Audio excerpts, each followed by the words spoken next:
Hello et bienvenue à toi dans ce nouveau podcast. Aujourd'hui, je voulais te parler de la puissance, de la profondeur, de ce qui peut se passer à l'intérieur de toi relié aux compulsions alimentaires.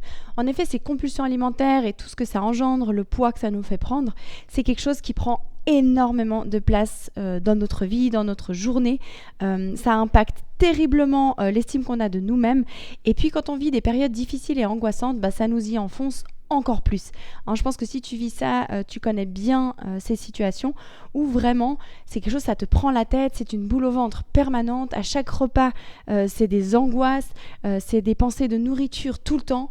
De manger quelque chose, puis finalement de pas manger, d'avoir le droit de manger ça, mais en fait non. Et puis de finir de toute façon par craquer, d'avoir ce besoin irrésistible qui te dépasse, où tu te sens déçu parce qu'en fait tu as l'impression que tu peux rien y faire, que de toute façon c'est plus fort que toi et que tu vas finir par manger, par dégommer ces chocolats, par dégommer ce truc que tu t'étais pourtant promis de ne plus faire.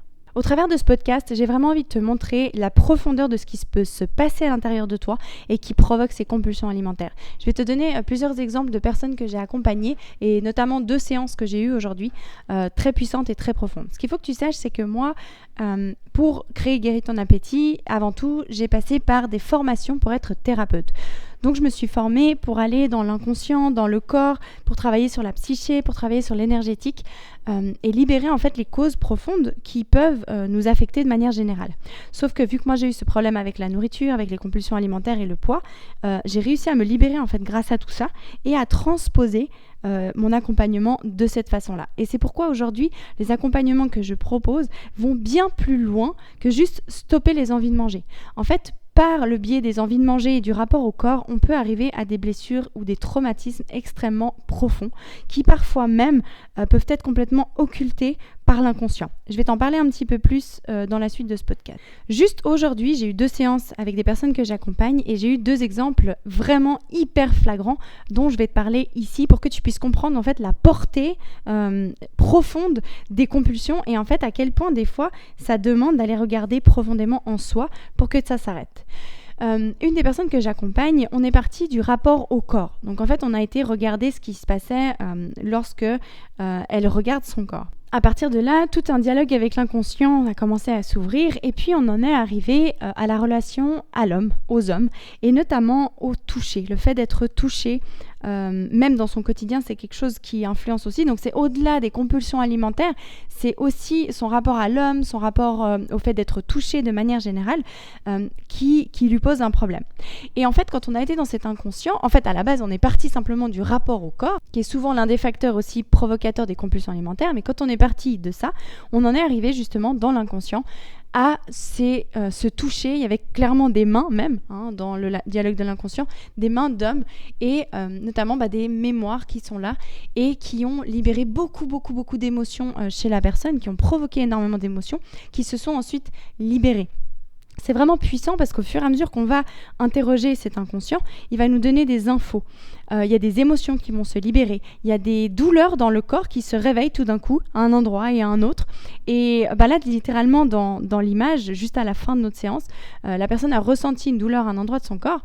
Et en allant communiquer avec l'inconscient, cette douleur, elle a pu l'avoir dans sa main finalement. Et elle s'est transformée en oiseau qui s'est envolé. Alors je sais, ça peut être un peu bizarre, mais c'est ça. On ne va pas créer ces images. C'est vraiment l'inconscient qui communique comme ça et qui va libérer. C'est sa manière à lui de libérer.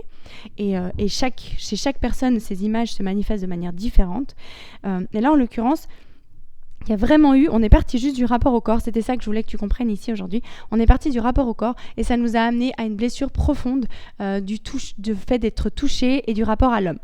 On n'a pas encore une réponse claire d'un traumatisme exact parce que, comme je disais à la personne que j'accompagne, notre corps, notre psyché, elle a une écologie interne qui est très très bien faite.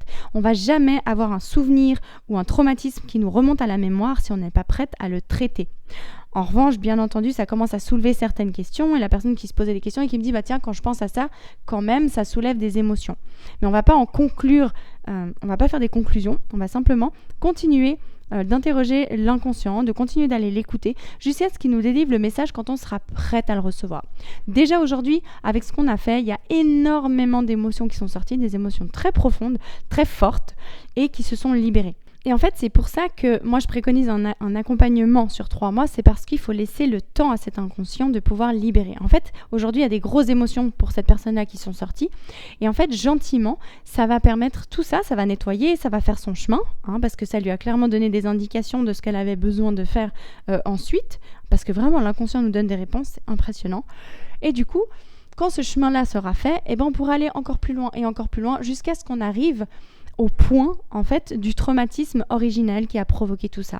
Une fois qu'on en arrive là et que ça se libère, en fait, comme je disais, c'est pas seulement les compulsions qui s'arrêtent, mais même si, bien entendu, elles s'arrêtent, mais en plus de ça, ça libère d'autres plans de la vie. Typiquement, pour cette personne, la relation à l'homme, le fait d'être touché par les autres aussi, c'est quelque chose qui est difficile. Quand elle aura lâché cette mémoire, tout ça, ça va complètement changer. C'est des choses qui sont très puissantes. Et je le vois avec toutes les personnes que j'accompagne, c'est vraiment des libérations sur des plans hyper profonds et qui, bien souvent, n'ont rien à voir avec la nourriture, mais qui pourtant influencent fortement la nourriture et le regard qu'on a sur notre corps. Là, en l'occurrence, toujours dans cette même séance, c'était très intéressant parce qu'en plus de ça, il en est ressorti qu'il y avait un plateau de nourriture et ce plateau de nourriture était une protection pour la personne. Donc, des fois, à quel point clairement, alors que ça n'avait rien à voir avec la nourriture, ce sur quoi on bossait finalement, mais il en est ressorti que le plateau de nourriture était une manière de se protéger. Donc en fait, c'est vraiment des choses, et ce plateau de nourriture, en l'occurrence, on a pu aller le libérer. Donc en fait, c'est tout des choses qui vivent à l'intérieur de toi et dont tu n'as pas conscience et que tu subis dans ton quotidien.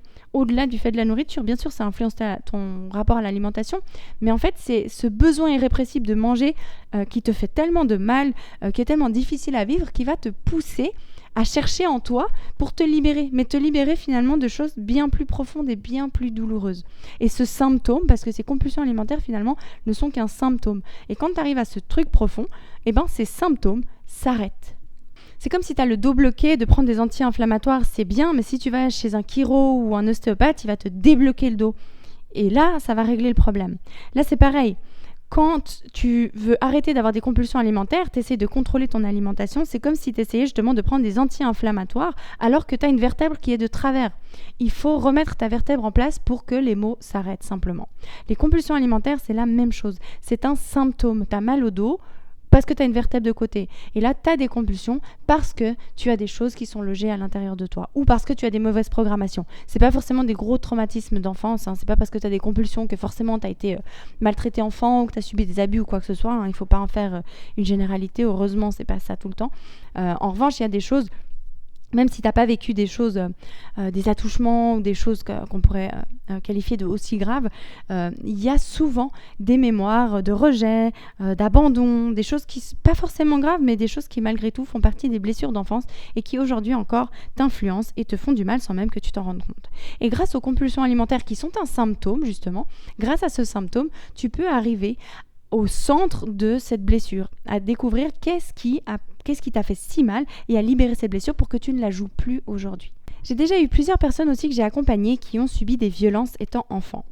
Et en fait, aujourd'hui encore, une partie d'elles n'est pas guérie. Une partie de cet enfant qui a subi ces violences à l'intérieur de nous, enfin de la personne, ne sont pas encore guéries. Et ce qui peut se passer, c'est que l'extérieur, en fait, va venir te montrer ces blessures. C'est-à-dire que les personnes en question, vu qu'elles sont venues me voir, c'est qu'elles avaient des compulsions alimentaires, elles avaient des prises de poids. En tout cas, jusqu'à maintenant, toutes les personnes qui ont vécu ça avaient du poids, avaient tendance à prendre du poids.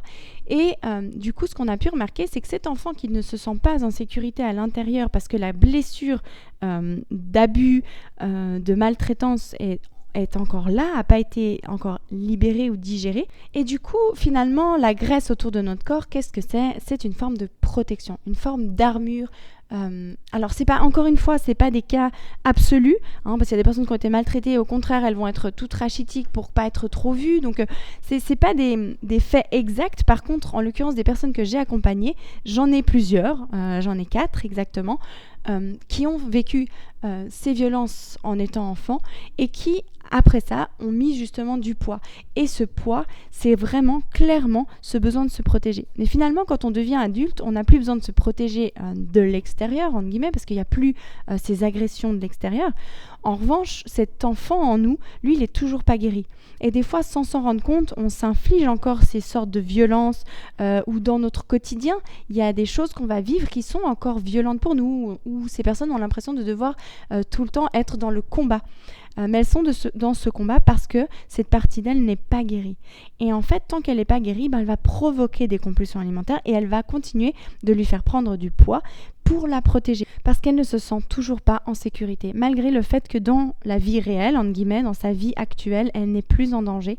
Mais cet enfant-là, lui, est toujours dans cette peur et ce traumatisme n'est toujours pas guéri.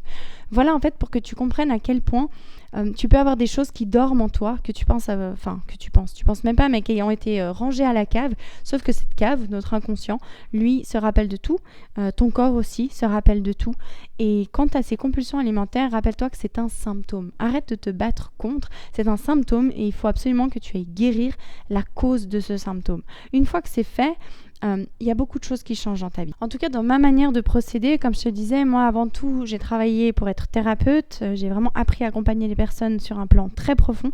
Et grâce aux compulsions alimentaires, j'ai trouvé une porte d'entrée hyper puissante pour nous amener à savoir quels sont les traumatismes profonds et à vraiment les libérer. Donc les personnes qui viennent vers moi, c'est que vraiment elles sont prêtes à se faire face, elles sont prêtes à se retrouver, elles sont prêtes vraiment à changer leur vie parce que comme je te dis, c'est pas que la nourriture, c'est vraiment, ça touche énormément de plans. C'est vraiment hyper puissant, c'est un travail très très très profond que je trouve fascinant parce que pour ma part, de me libérer des compulsions, en tout cas en passant par ce chemin-là, ça m'a vraiment permis de transformer ma vie à 360 degrés complètement et c'est ce que ça permet aux personnes que j'accompagne aujourd'hui aussi.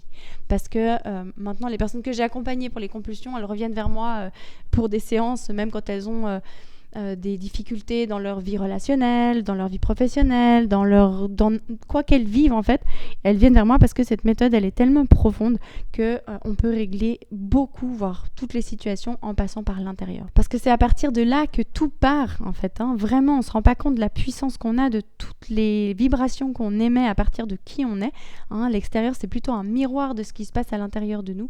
Donc c'est vraiment important de les libérer et de travailler sur cet intérieur pour que ça change les choses à l'extérieur. J'ai d'ailleurs des témoignages magnifiques des personnes que j'ai accompagnées qui disent littéralement que ça leur a changé la vie, que ça les a permis de se retrouver, qu'il y en a une même qui a écrit je crois que j'ai perdu 10 kilos émotionnellement. Vraiment c'est des choses sur une séance, dans le sens où vraiment il y a des grosses libérations qui se font. Il y a vraiment un travail profond et qui change littéralement le rapport à la nourriture, le rapport au corps, le rapport à notre vie et bien entendu notre façon de nous alimenter, notre poids aussi, si on fait le travail assez profond et si effectivement il y a besoin de perdre du poids. Donc tout ça a une influence immense sur nous et sur notre corps. Si ça te parle et que toi aussi, tu sens que tu as besoin de te faire accompagner pour te libérer de ces compulsions alimentaires, je t'invite à me contacter. Je serais très heureuse de pouvoir te recevoir. Aujourd'hui, quand je publie ce podcast, j'ai ouvert 3 nouveaux coachings, j'ai 3 nouvelles places pour accompagner des personnes. Donc, si tu sens que c'est pour toi et que c'est le moment, alors rejoins-moi. Tu pourras simplement cliquer sur le lien en dessous de ce podcast pour me contacter et ce sera avec un immense plaisir qu'on pourra discuter ensemble du travail qu'on peut faire pour t'aider à te libérer des compulsions et de tout ce que ça engendre. Je t'embrasse très très fort, je te souhaite une belle journée et je te dis à très vite. Ciao ciao.